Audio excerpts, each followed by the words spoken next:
বলছিলাম দিদি, আপনার কাছে 500 টাকা হবে? 500 টাকা?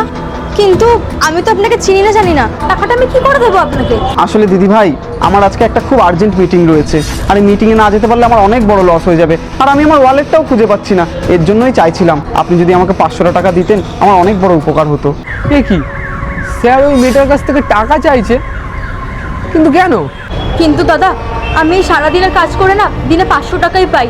500 টাকাটা যদি আপনাকে দিয়ে দিই, তাহলে সংসারটা কি করে চালাবো? আমার সারাদিনের টাকা দিয়ে সংসার চলে। দাদা, আমি টাকাটা কি করে দিই বলুন তো?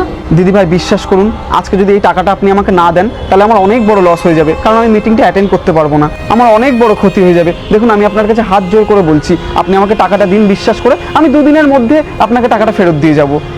আচ্ছা ঠিক আছে, আপনি যখন এত বড় একটা বিপদে পড়েছেন, আমি সাহায্য করব আপনাকে। দাঁড়ান একটু। না, স্যার আসলে তো ব্যাপারটা জিজ্ঞাসা করতে হচ্ছে। আমার কাছে না এই 500 টাকাই ছিল, সারাদিনের রোজগার। এটা নিয়ে যান। আপনাকে অসংখ্য ধন্যবাদ ম্যাডাম।